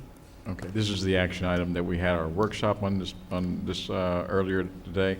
Do I hear a motion? Would approve the BCIC's budget for the next fiscal year? Do I hear a second? Second. All those in favor say aye. Aye. Aye. Anyone opposed? Motion carries. Thank you, Thank you. Doctor. Delina, the individual projects, people soliciting some funds, are those going to come before us too? The individual? Yes, Commissioner, typically what happens is the applications come into the BCIC board. The BCIC board reviews them. Once we go through the public hearing process, the board makes recommendations and they do come to the City Commission for approval. Okay, thank you. Thank you, Delina. Number 10, Item 10, consideration and action to authorize the Transit Advisory Committee to implement an annual fundraising sponsorship event. hello, Norma. How are you? Hello, good afternoon, good evening. Honorable Mayor and City Commission, this item was brought to you before at the last City Commission meeting, and it was tabled pending the policies and procedures for the fundraising committee. We have attached those policies and procedures. They have been reviewed by the City Attorney's Office, and we are respectfully requesting your authorization. Do I hear a motion? So moved. Moved and seconded. All those in favor say aye. Aye. Anyone opposed? Motion carries. Thank you, Norma. Thank you. Item 11, consideration and action on resolution number 2011-062 to request financial assistance from the Texas Water Development Board for the construction of additional sewer infrastructure and first-time sewer services to the residents of the Villanueva Colonia project areas, and to authorize the financial advisors, bond counsel, and engineers to coordinate the submission of the application to the Texas Water Development Board and other matters in connection therewith. Honorable Mayor and City Commission, item 11 through 14 are basically the same. It's just two different projects. One is Villanueva, and the other one is 511-803. What David Abigo with PUB, project manager for PUB, is here with me. Basically, this project, or what we're asking through these resolutions, is two things. One is that PUB is going to go to the Texas Water Development Board to extend sewer service to two colonias, Villanueva and the residents along 511-802. And basically, part of the requirements to the Texas Water Development Board is they require this resolution because the Water Development Board will give them money, grant them money, but also some of it may be part of a loan. They're pledging the sewer fees once they extend the sewer service and people hook up. They're pledging the sewer fees collected from these residents to pay back any possible loans. So that's basically, in summary, of the first resolution. The second resolution is a PUB resolution, just asking the City Commission authority to pursue this grant or loan from the Texas Water Development Board. So, Estela, I believe you need to read each item individually. Yes, I can just go ahead and read each one all the Okay, way and through. then one action to cover It's all. going to be items 11 through 14. Is that Yes. correct? Okay. Go ahead and read the other. Item 12, consideration and action on resolution number 2011-063 to authorize the filing of an application to the Texas Water Development Board for financial assistance for the Villanueva Sanitary Sewer Project. Item 13, consideration and action on resolution number 2011-064 to request financial assistance from the Texas Water Development Board for the construction of additional sewer infrastructure and first-time sewer services to the residents of the FM 511-802 Colonia project areas, and to authorize the financial advisors, bond counsel, and engineers to coordinate the submission of the application to the Texas Water Development Board and other matters in connection therewith. Item 14, consideration and action on resolution number 2011-065 to authorize the filing of an application with the Texas Water Development Board for financial assistance for the FM 511-802 Colonia project. Do I hear a motion? Move to approve items 11 through 14. Second. All those in favor say aye. Aye. Motion carries. Are we going to listen to any part of the presentation? I'm sorry? Are we going to listen to any part of the presentation, or are we just going to? Do you want the This is additional? resolutions. Oh, I'm sorry, I'm so sorry. Sorry. That's fine. Okay. Unless I hear a nay, the motion carries. Item number 15, Item 15, consideration and action to authorize the donation of armored vests from the Brownsville Police Department to the City of Elsa Police Department. Mayor, members of the City Commission, good evening. The City of Elsa made a request to us in regards to donating any surplus armored vests that we have. We do have some that are surplus. These are vests that are no longer utilized by officers because after the wear, that after 5 years, NIJ standards recommends that these vests be replaced. Normally, we don't auction this vest off because we don't want them to fall into the hands of certain individuals, especially criminal organizations or individuals. So normally we keep them and we use them for training purposes, but when an opportunity comes around that a city, like the City of Elsa, does not have the means to be able to purchase vests for their officers, then we're willing to donate them as long as the City Commission approves. and they're still effective? Yes, sir. Okay. Otherwise, I don't think I want to work for Elsa. Y'all need some, let me know. No, no. Do I hear a motion? So moved. Second. All those in favor say aye. Aye. Motion carries. Item 16, consideration and action to authorize the acceptance and expenditure of the Texas Department of Transportation Selective Traffic Enforcement Program Comprehensive Grant awarded to the Brownsville Police Department in the amount of $82,708.17 for fiscal year 2012. Mayor, members of the Commission, TxDOT has awarded us a STEP grant in the amount of $82,708.17. The portion that is actual reimbursement part from TxDOT is $52,726.40. Our matching portion is $16,176.47 from our forfeiture account, $8,195.30 that are made up by in-kind contributions regarding because of positions that already exist and the work that has to be done or is being done actually by a sergeant, an accountant, and an administrative secretary. And then, of course, is already funded through city budget. And also mileage per diem in the regards of the vehicles that we use daily for STEP purposes. So this is money that's already allocated, and any portion of, that we have to match comes from our PD forfeiture account. Would approve? Second. Motion and second. All those in favor say aye. Aye. Anybody opposed? Motion carries. Thank you, Chief. Thank you. Item 17, consideration and action to award a contract for operation management services for the recycling center of the City of Brownsville. Honorable Mayor, City Commissioners, it is the intent of the City of Brownsville to award a contract to provide operation management services for the Brownsville Recycling Center located at 308 East Elizabeth Street in order to meet the environmental and health codes affecting the city's environment, as well as to expand recycling services throughout the city by placing recycling bins or containers in strategic locations and for special events to implement a recycling program to educate our community.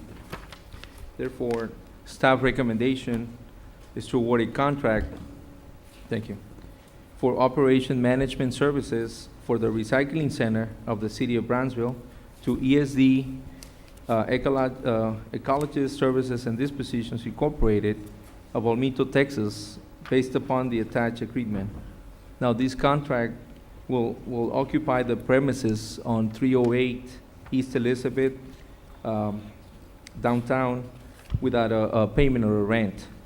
Now, the contractor shall provide and pay for all required utilities and telephone services. The city shall maintain the existing telephone number for the premises, but limited to a number for local use. And the contractor shall provide additional strategic drop-off locations with containers to assist the city to dispose of recyclable items, as well as to provide shredding of documentation, which is a certified document destruction for all city departments at no cost to the city, and also to provide special recycling containers throughout city offices to collect plastic bottles, aluminum cans, paper, and so on. This term shall be for 2 years, commencing October the 1st, or, right after this meeting, and shall expire on September 30th, 2013, with 3 additional years if the city and the contractor agrees to that. Such notice should be given no more than 90 days prior to the end of the primary term, and the city shall, after the contract gives such notice to extend, should have 30 days to notify the contractor of its agreement. So the evaluation committee concurs with this recommendation, and I have the representative from ESD Recycling if there's any questions. I have some questions for her. Yes, ma'am. The first question pertains to complaints. I've received emails, phone calls, and I have an office a few blocks away from the Elizabeth location. And the emails, phone calls, et cetera, pertain to maintenance and hours of operation. Either the facility is dirty or they're not keeping the hours they're supposed to be keeping. So how are we addressing that in this new contract? It is, if you look on your agenda, on the pages right after the procurement analysis, you will see that under the agreement, it's under section, is the attachment, the exhibit, that it's right after page 7 of the agreement. Under the scope of services, there's the hours of operations from Mondays to Fridays, from 8 to 5 p.m., and on Saturdays, at least for half a day. And then, as necessary, if there's any special,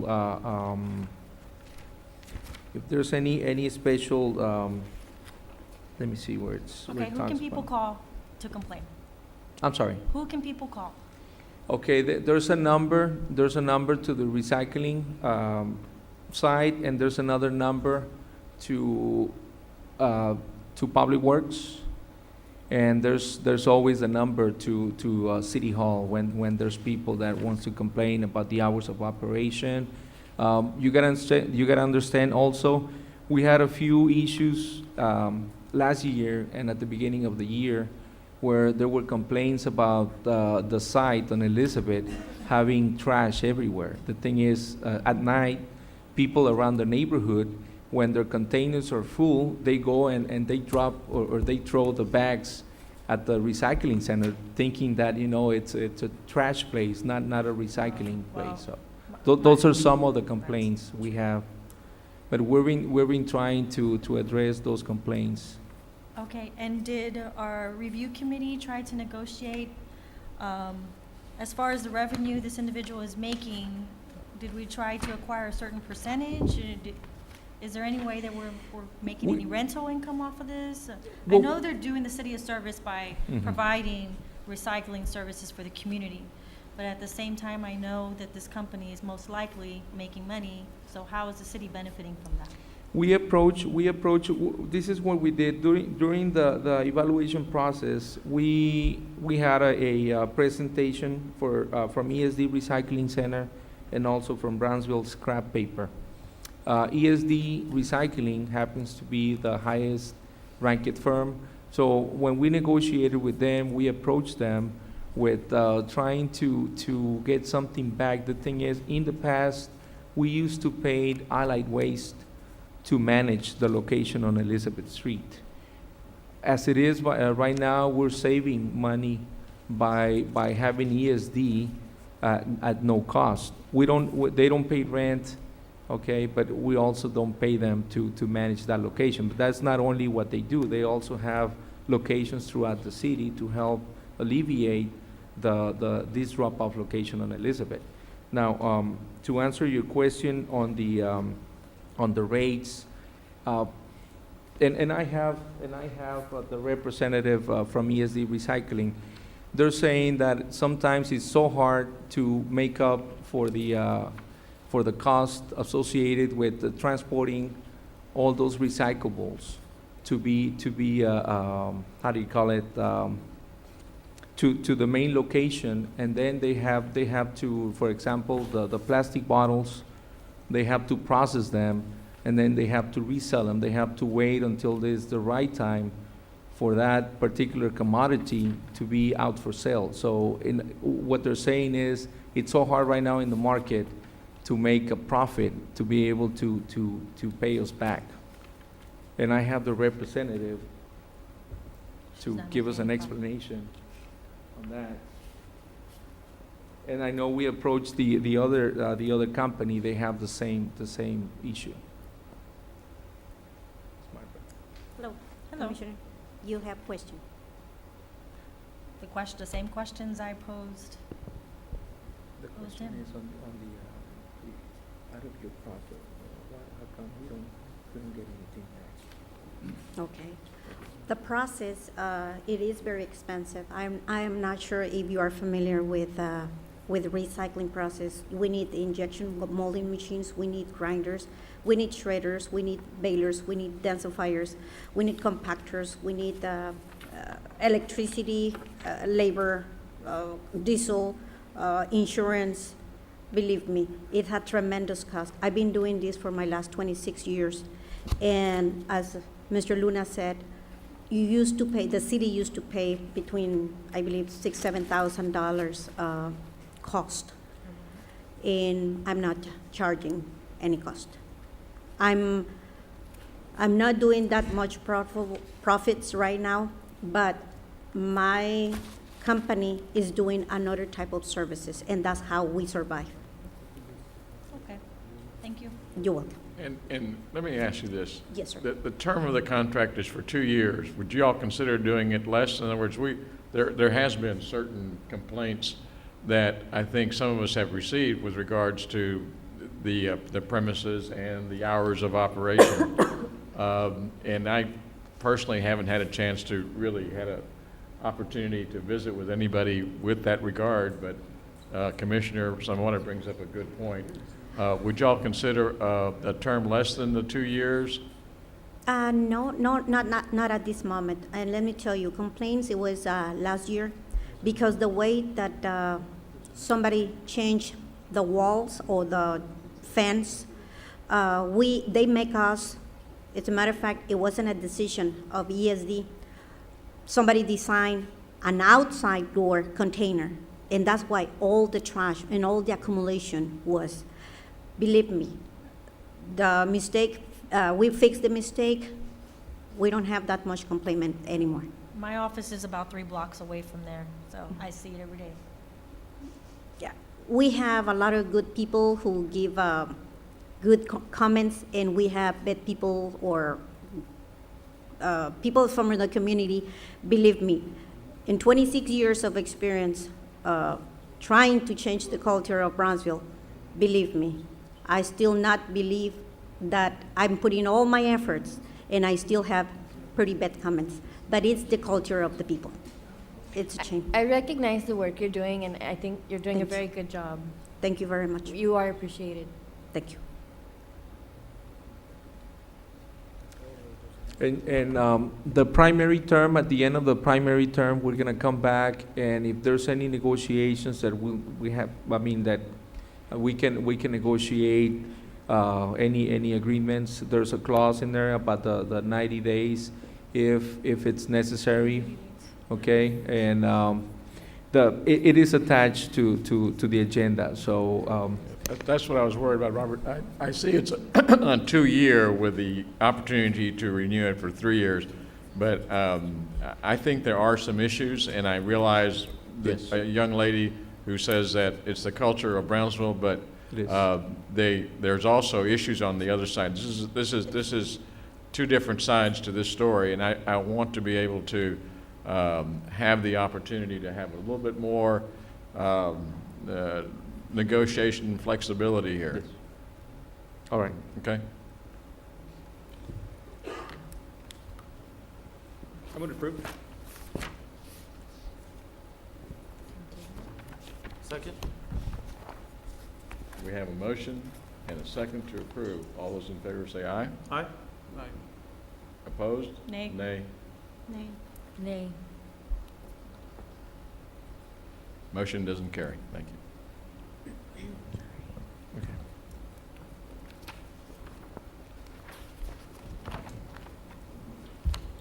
Item 18, consideration and action to award a contract for the purchase and delivery of motor fuels for the city of Brownsville. Staff recommendation is to award a term contract for the purchase, and delivery of motor fuels for the city of Brownsville. There's 3 contractors. We went out for bids, and we got, we're gonna split the contract between 3 companies. The first one is gonna be Gold Star Petroleum out of San Juan, Texas, the low responsible bidder. At the stipulated margin prices for service, the fire station number 3, number 6, number 7, number 8, and number 9. And the Brownsville Gulf Center, the landfill, and the airport maintenance yard. And there's, what they do is, we use the price of the fuel on the day of delivery, and then they have their markup. The markup, it's attached on the tabulation. The second one is to award a contract for purchase and delivery of motor fuels for the city of Brownsville to Oil Patch Fuel and Supplies of Brownsville, Texas, the low responsible bidder. And this is gonna be for the bus fueling facility.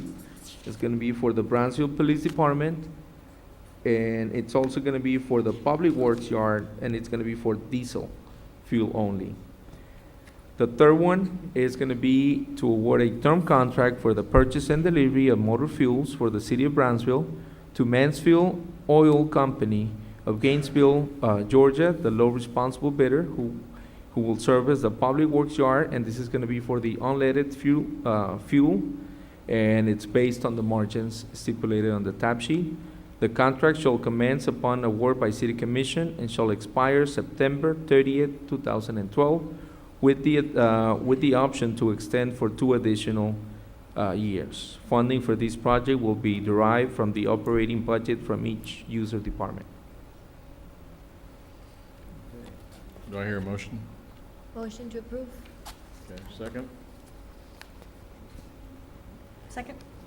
All those in favor say aye. Aye. Motion carries. Item 19, excuse me, consideration and action to award a contract for the purchase and delivery of mosquito control products for the Brownsville Public Health Department. Staff recommendation is to award a term contract for the purchase and delivery of mosquito control products to be used by the Public Health Department and other city departments.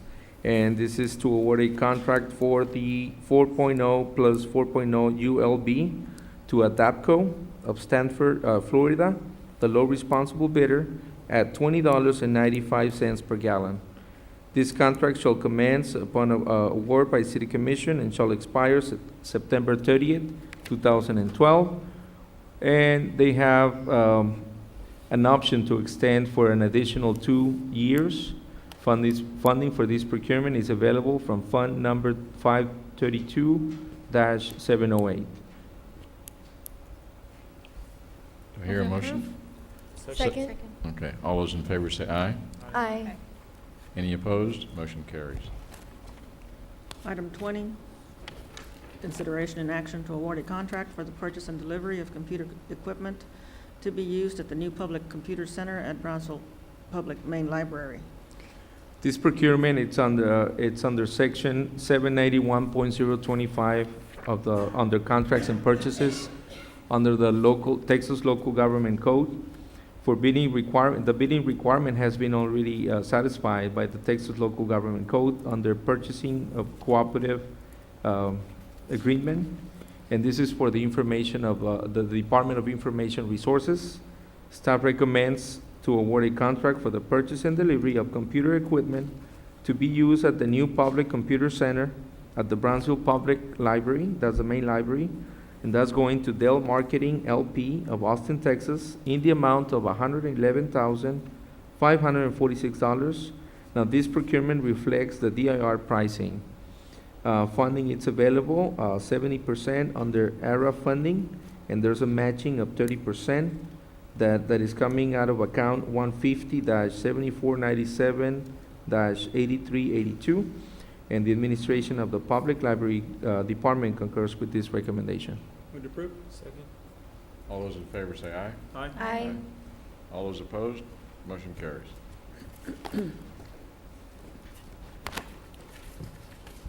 Item 21, consideration and action to award a contract for the purchase and delivery of ground maintenance equipment for the Brownsville Parks and Recreation Department.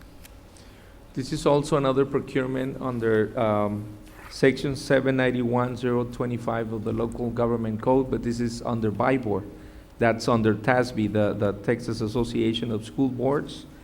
And this is for to award a contract for the purchase and delivery of grounds maintenance equipment, which is 4 wheeling mowers, John Deere's, for the Brownsville Parks and Recreation Department to Newshouse Company Incorporated out of Brownsville, Texas, in the amount of $51,933.20. Funding is available for this procurement from the city account 45-512-942, and the administration of the Parks Department concurs with this recommendation. Motion. Motion approved. Second. All those in favor say aye. Aye. Any opposed? Motion carries. Item 22, consideration and action to award a contract for a congestion management study for the Brownsville Metropolitan Planning Organization. This procurement, it is the intent of the city of Brownsville to hire a consultant to do traffic congestion management study, and this is to be used by the Metropolitan Planning Organization, or the MPO. Staff recommendation is to award a contract for a congestion management study for the Metropolitan Planning Organization to Jacobs Engineering Group of Dallas, Texas, in the amount of $130,200. This contract shall commence upon award by City Commission and shall expire May 31st, 2012. Funding for this procurement, it's available from the Texas Department of Transportation, line item under Professional Services, account 01614-765. The administration of the Planning Department concurs with this recommendation, as well as the MPO. And there's a representative from the MPO if you have any questions. Mr. Lund, good to have you here, Mark. I hear motion. So moved. Second. All those in favor say aye. Aye. Any opposed? Motion carries. Item 23, consideration and action to award a term contract for the purchase and delivery of Type D hot mix for the Brownsville Public Works Department. Staff recommendation is to award a term contract for the purchase of Type D hot mix, which is the asphalt that you see on the streets. And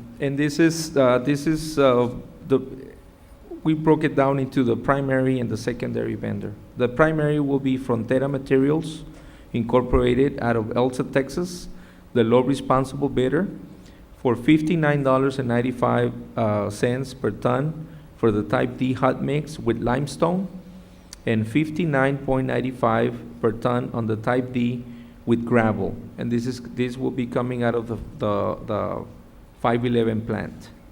The secondary contract will be going to Upper Valley Materials out of Mission, Texas, and they have $72 per ton on the Type D hot mix with limestone, and $70 per ton on the Type D hot mix with gravel. This is coming out of the San Benito plant. This contract shall commence upon award by City Commission and shall expire September 30th, 2012, with the option to extend for 2 additional years. And the city will allow the supplier to adjust established contract prices due to inflation and or increased operating costs. There's information on the analysis, and this is based on the CPI, or the Labor Consumers Price Index. Okay, funding for these contracts will be derived from General Fund Account 01417-743 and CO Fund Account 82417743. The administration of the Public Works Department concurs with this recommendation. Would approve. Second. All those in favor say aye. Aye. Any opposed? Motion carries. Item 24, consideration and action to award a contract for the purchase and delivery of limestone for the Brownsville Public Works Department. The staff recommends to award a contract for the purchase and delivery of limestone. This is the base cover materials used for paving the streets also. This is going to Vulcan Materials Company out of Brownsville, Texas, the low responsible bidder. and it is $35.15 per cubic yard, or $19 per ton. Now, there's a maximum dry density that it's attached in the package. They have a 1.73 dry ton per cubic yard, so there's a formula. This contract shall be approved, shall commence upon approval by City Commission and shall expire November 30th, 2012, with 2 additional 2-year extensions, and it has the same language as the previous contract. If there's any increases in price, delivery of this material shall occur on as needed basis. And will be coordinated through the Public Works Department. Funding for this project or for this commodity, it's available from the General Fund 01-417-743 and Fund 82-417-743. The Administration of Public Works concurs with this recommendation. Move to approve. Second. All those in favor say aye. Aye. Any opposed? Motion carries. Item 25, consideration and action to award a term contract for the purchase and delivery of herbicide for the Brownsville Public Works Department. Staff recommends to award a contract for the, this is a term contract, for the purchase and delivery of herbicide to be used by the Public Works Department, Greens Division, and any other department if necessary. This is going to Red River Specialties Incorporated out of Comfort, Texas, the low responsible bidder at $14.25 per gallon. This contract, the same as the other ones, it shall commence upon award by City Commission and shall expire September 30th, 2012 as a primary term with 2 additional extensions of 1 year each. Funding for this procurement is available from Fund 44, accounts 424-708 and 425-708. And there's another one, 529-708. And the Administration of Public Works concurs with this recommendation. Move to approve. Second. All those in favor say aye. Aye. Any opposed? Motion carries. Item 26, consideration and action to award a contract for the purchase and delivery of a cab and chassis truck for the Brownsville Public Works Department. Staff recommends to award a contract for purchase and delivery of a cab and chassis truck with a 14-foot steel-mounted flatbed for the Brownsville Public Works Department for a new 2012 model 4F550 for the Brownsville Public Works Department to Tipton 4 of Brownsville, Texas, the low responsible bidder, in the amount of $46,457.28. Funding for this project is available from Fund 44, account 415-943. Administration of Public Works concurs with this recommendation. Approved. Second. All those in favor say aye. Aye. Any opposed? Motion carries. Mayor, right before I do, can I just Thank make you. a real quick message on TV? Sure. I missed my daughter's open house because we were at City Commission, and I'm proud to say that, she made the A honor roll, so I want to congratulate my daughter, Franca Longoria, on her A honor roll and all her successes. Thank you. I move to adjourn. Well, I congratulate you as a father. Thank you. I missed mine too, but I don't think he's on the A honor roll. Anyway, motion to adjourn. Second. All in favor say aye. Aye. Motion carries. Thank you, everybody.